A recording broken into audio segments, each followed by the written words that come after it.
안녕하세요. 5분 뚝딱 철학의 김필래입니다. 우리는 세상의 배후에 변하지 않는 어떤 본질이 있다고 생각을 합니다. 이것을 본질주의, 이센셜리즘이라고 하는데요. 대표적인 본질주의의 산물이 플라톤의 이데아 사상이라고 할 수 있습니다. 그런데 사실 저는 플라톤의 이데아 사상을 잘 이해할 수 없었어요. 개념적으로 어려워서라기보다는 플라톤이 왜 그러한 형이상학적 실제를 상정했는지가 궁금했었는데요.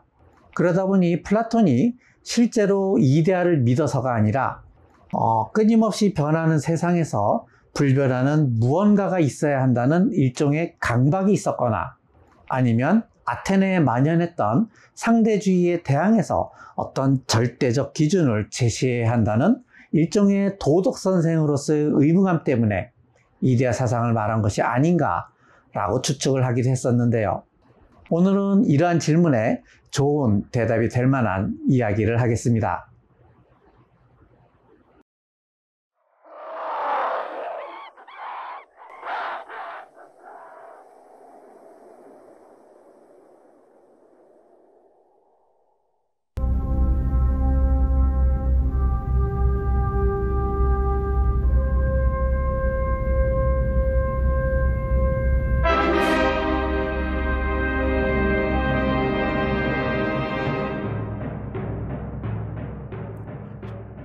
스탠리 큐브릭의 1968년 영화 2001 스페이스 오디세이는 대표적인 SF 영화입니다.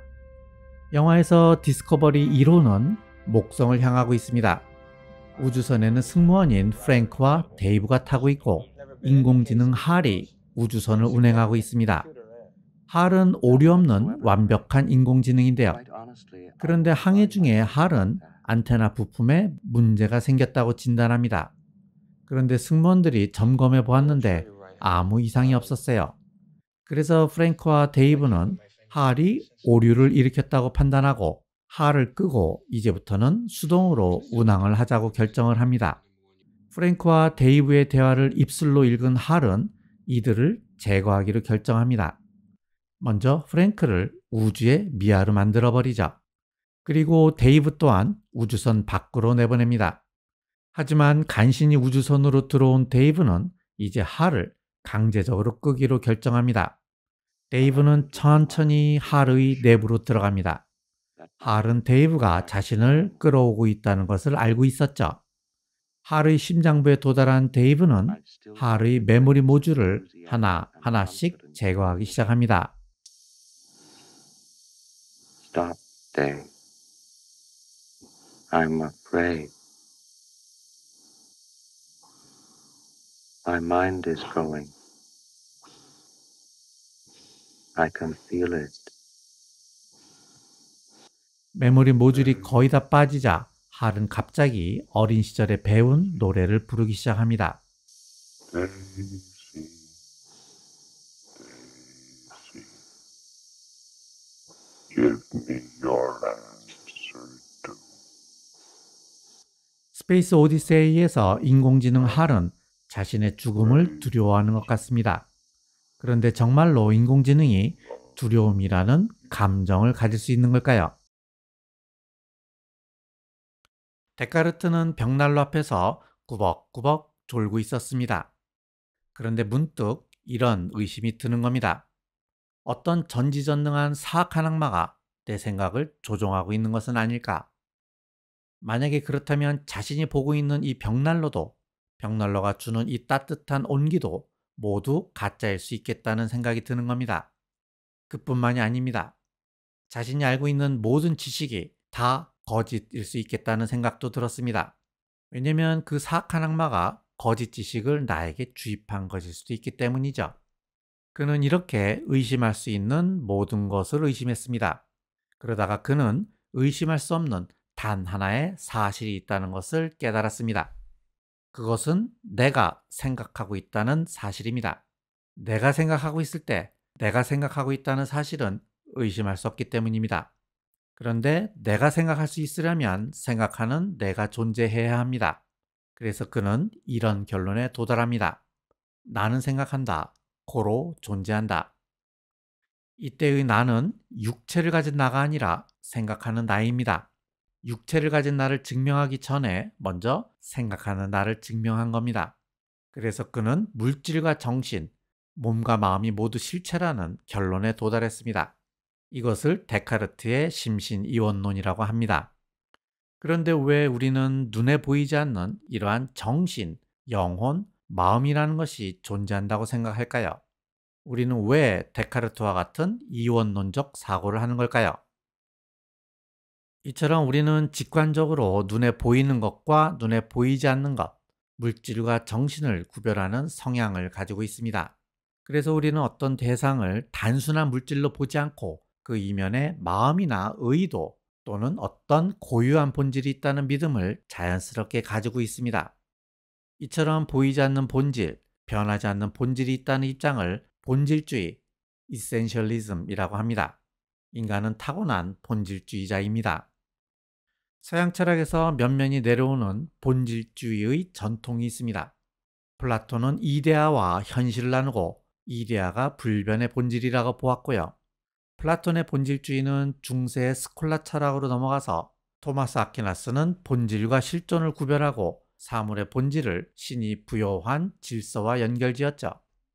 그리고 근대에 이르러 이성 중심의 철학으로 재편되면서 데카르트는 정신적 본질을 강조했습니다.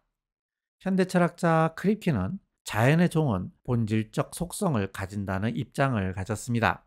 예컨대 물은 H2O라는 화학적 구조를 본질적으로 가진다는 거죠. 이처럼 본질이 실제하고 그것이 사물의 정체성을 결정한다는 입장을 본질주의라고 말할 수 있습니다. 근대 경험론자들은 본질주의를 순화시켜버립니다.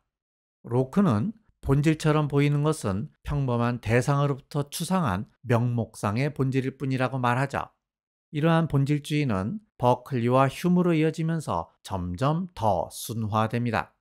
그 정점이 있는 철학자가 바로 칸트이죠. 칸트에게 본질은 존재하는지 존재하지 않는지조차 알 수 없는 그 무엇인 물 자체가 되어버렸습니다. 예일대 심리학과 교수이자 베스트셀러 작가인 폴 블룸은 데카르트학에서 본질주의를 보는 관점을 존재론의 문제에서 인식론의 문제로 바꾸어 버립니다. 사물이 배후에 본질이 존재하는가 라는 물음에서 왜 인간은 사물의 배후에 본질이 존재한다고 생각하는가 라는 물음으로 바꾸어 버린 겁니다. 그리고 그것을 규명한 책이 바로 폴 블룸의 데카르트의 악의입니다. 그는 인간이 왜 본질주의자가 되었는지에 대해서를 진화론적으로 그리고 인지과학적으로 설명합니다. 그것은 어떤 사물에 보이지 않는 본질이 있다는 생각이 생존에 유리하기 때문이라는 겁니다. 예컨대 우리는 호랑이 새끼가 아무리 귀여워도 호랑이가 포식자의 본질을 가지고 있다는 것을 믿습니다. 보이진 않지만 위험한 본질이 있다고 믿기 때문에 빠르고 안전한 판단을 할 수 있는 거죠. 또한 판단의 효율성의 문제도 있습니다. 우리는 사물을 파악할 때 그 무엇이라는 범주로 묶어서 판단하죠. 예컨대 이것은 먹어도 되는 것, 이것은 먹으면 안 되는 것, 이것은 나에게 이로운 것, 이것은 나에게 해로운 것과 같은 범주가 있겠죠. 그 이유는 자명해요. 개별적인 정보들을 이렇게 범주로 묶지 않고서는 그 정보를 효율적으로 처리하기 어렵기 때문입니다. 사회적 판단과 도덕적 판단도 또한 마찬가지예요. 어떤 사람의 본질을 파악하고 그가 나의 친구가 될 수 있는지 아니면 적이 될 수밖에 없는지를 판단합니다. 저자는 여기에서 한 발 더 들어갑니다. 이러한 본질주의가 바로 인간을 인간답게 만든다는 겁니다. 우리는 본질이 있다고 믿기 때문에 인간 고유의 정체성이나 인격이 있다고 믿습니다. 이러한 믿음이 도덕과 양심의 기초가 됩니다. 그리고 본질주의는 인간은 육체만 있는 것이 아니라 눈에 보이지 않는 정신이나 영혼이 있다는 믿음으로 이어집니다.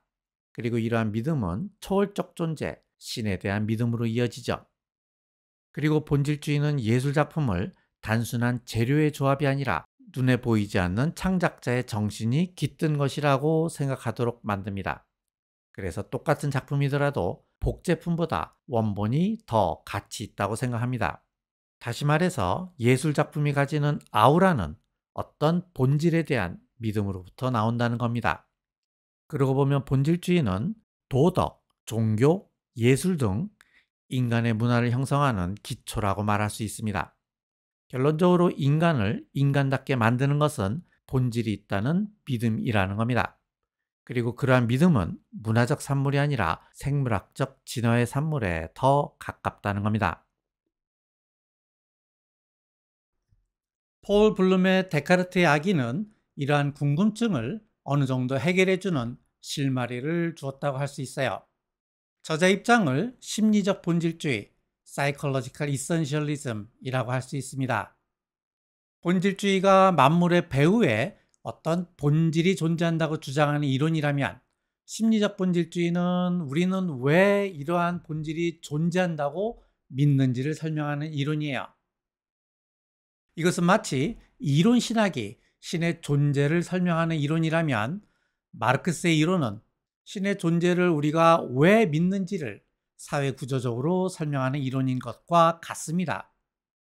우리는 맨 처음에 이런 질문을 했습니다. 인공지능 HAL은 죽음에 대한 두려움이라는 감정을 가질 수 있을까? 하지만 폴 블룸은 이 질문을 이렇게 바꾸어 버립니다. 우리는 왜 인공지능 HAL이 감정을 가지고 있는지 없는지를 궁금해할까? 여기에 대한 폴 블룸의 대답은 이겁니다. 인간은 진화론적으로 그리고 심리학적으로 어떤 본질에 대한 믿음을 가질 수밖에 없기 때문이라는 것입니다. 오늘은 여기서 마치겠습니다. 감사합니다.